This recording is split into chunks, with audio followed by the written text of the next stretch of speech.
नमस्कार। आज हम एमए उत्तरार्ध के 5वें प्रश्न पत्र में प्रसाद की काव्य साधना निबंध पर बात करेंगे। सर्वप्रथम हम इनके मुख्य बिंदुओं पर चर्चा कर लेते हैं, जिस पर हमें आगे बात करनी है। भूमिका, प्रसाद की काव्य साधना का क्रमिक विकास, प्रसाद काव्य की प्रमुख प्रवृत्तियाँ और अंत में उपसंहार। जयशंकर प्रसाद हिंदी साहित्य क्षेत्र में एक बहुमुखी और विराट प्रतिभा लेकर हिंदी साहित्य में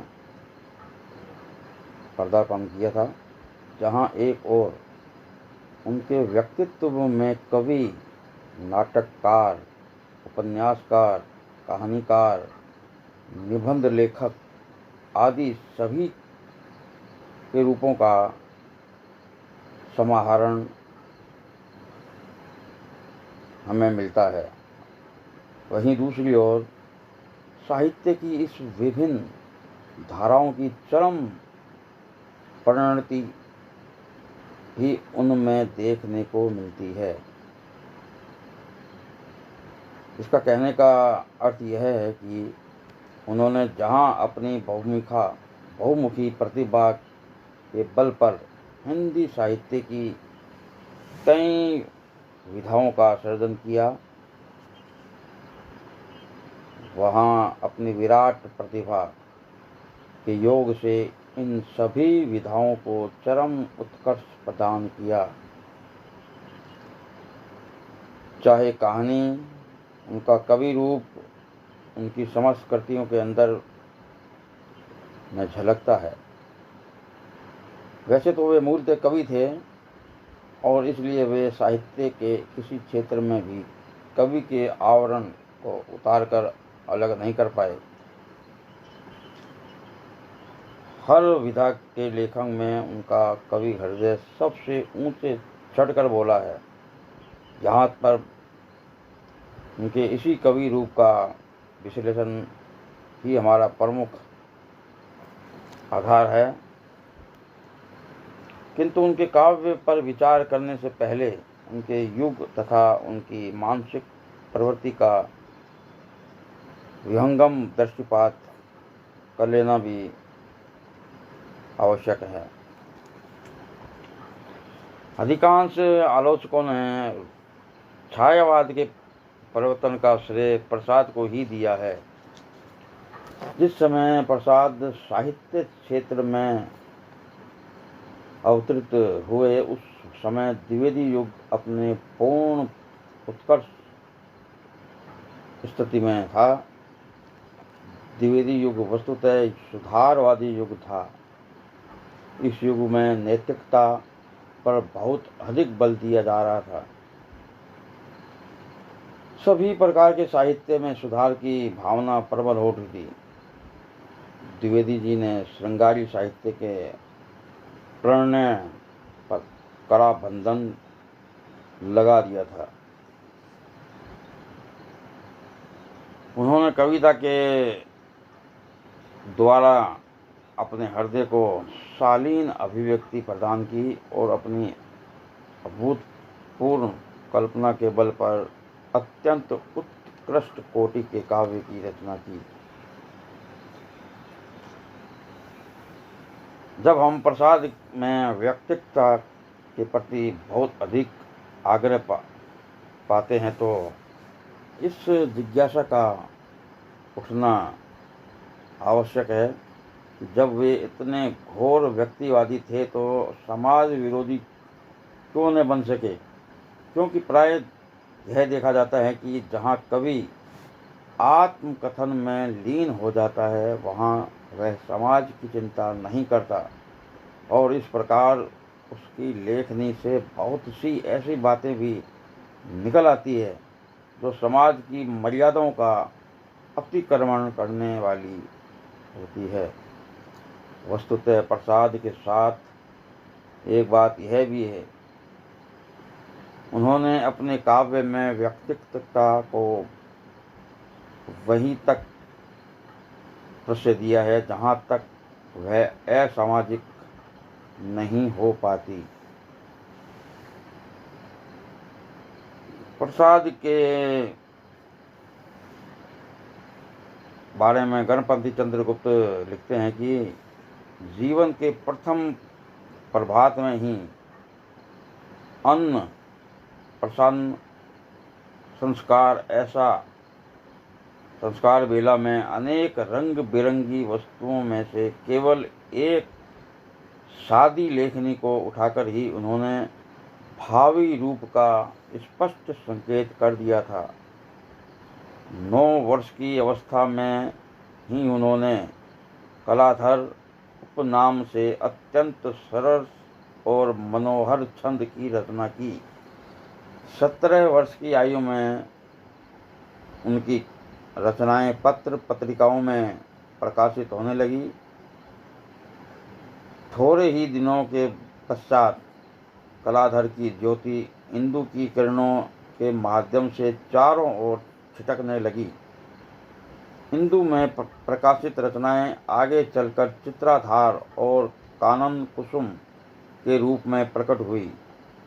काल क्रम की दृष्टि से उनकी काव्य रचनाओं को इस प्रकार देखा जाता: चित्राधार, कानन कुसुम, करुणालय, महाराजा का महत्व, प्रेम पथिक, झरना, आंसू, लहर, कामायनी। चित्राधार प्रसाद की कलाधार नाम से इंदु पत्रिका में जो कविताएं प्रकाशित होती रही, उन्हीं का संकलन आगे चलकर चित्राधार नाम से प्रकाशित हुआ। भाव, विचार एवं अभिव्यक्ति शिल्प का सूक्ष्म अध्ययन करने से यह स्पष्ट हो जाता है कि संकलन की कविताएं अभी शिशु ही है। क्रमशः उसके 2 संस्करण प्रकाशित हुए। पहले संस्करण में ब्रज भाषा और खड़ी बोली दोनों की कविताएं शामिल की गई थी, जबकि बाद के संस्करण में इसमें मात्र ब्रज भाषा की कविताएं ही रहने दी गई। इसके अध्ययन से स्पष्ट हो जाता है कि परंपरागत काव्य भाषा ब्रज पर ही इनका पूर्ण अधिकार था। चित्राधार के प्रथम खंड में उर्वशी, अयोध्या का उद्धार, वन मिलन आदि इतिवृत्तात्मक कविताएं हैं और दूसरे खंड में प्रायश्चित तथा सज्जन इन 2 एकांकी नाटकों का संकलन है। प्रायश्चित की रचना आधुनिक एकांकियों की तरह ही हुई है। सज्जन में संस्कृत नाटकों की शैली को अपनाया गया है। तीसरे खंड में ब्रह्मऋषि, पंचायत, प्रकृति सौंदर्य, सरोज, भक्ति आदि शीर्षकों वाली कविताएं संकलित है और चौथे खंड में पराग शीर्षक दिया गया है। इसमें प्रकृति का अवलंबन रूप में सुंदर चित्रण है। प्रकृति की मानवीकरण प्रणाली भी यहाँ मूल रूप से प्रकट हुई है।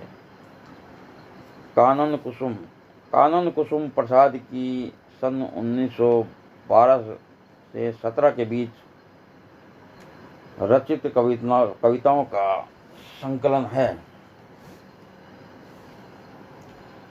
इसमें 3 प्रकार की कविताएं हमें देखने को मिलती है। अधिकांश कविताओं का विषय तो परम तत्व ही है। इन्हीं में कहीं तो कवि अपने आराध्य की प्रार्थना में लीन हैं और कहीं उनके अनंत सौंदर्य एवं ऐश्वर्य का वर्णन करता हुआ दिखाई पड़ता है। ग्रीष्म का मध्याह्न, नव बसंत, रजनीगंधा, सरोज आदि कविताओं में कवि ने प्रकृति के की सुंदर चित्र अंकित किए हैं। प्रकृति के मानवीकरण की प्रवृत्ति यहाँ भी दिखाई देती है। प्रसाद की कविताओं में ऐतिहासिक एवं पौराणिक विषयों को भी अपनाया गया है। कानन कुसुम में भावों तथा भाषा की शिथिलता है। अलंकारों के प्रति कवि का असाधारण मोह झलकता है। करुणालय सर्वप्रथम सन 1943 ईस्वी में हिंदू में प्रकाशित हुआ। आगे चलकर यह एक पुस्तक के रूप में प्रकाशित हुई। यह एक गीति नाट्य है जिसमें कवि ने तुकांतहीन मात्रिक छंदों को अपनाया है। धर्म के नाम पर होने वाली बुराइयों की भर्त्सना ही इसका मुख्य उद्देश्य है। इसे हिंदी का प्रथम गीति नाट्य माना जाता है। यहाँ पर आकर कवि की भाषा कुछ निखार प्रकट करती है। महाराणा का महत्व। यह एक ऐतिहासिक खंड काव्य है जिसे करुणालय की ही भांति तुकांत छंद में लिखा गया है। इसका प्रमुख कथानक यह है कि प्रताप के सैनिक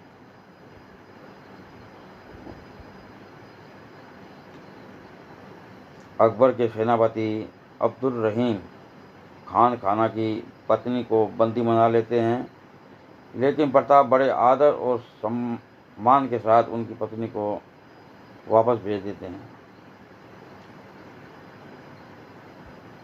वस्तुतः इस कथानक के माध्यम से प्रसाद ने भारतीय संस्कृति को बहुत ऊंचा उठाया है। अपने भावी जीवन में कवि को रमणीय रूप चित्रण में जो अद्भुत सफलता मिली है, उसके बीज महाराणा के महत्व में ही देखे जा सकते हैं।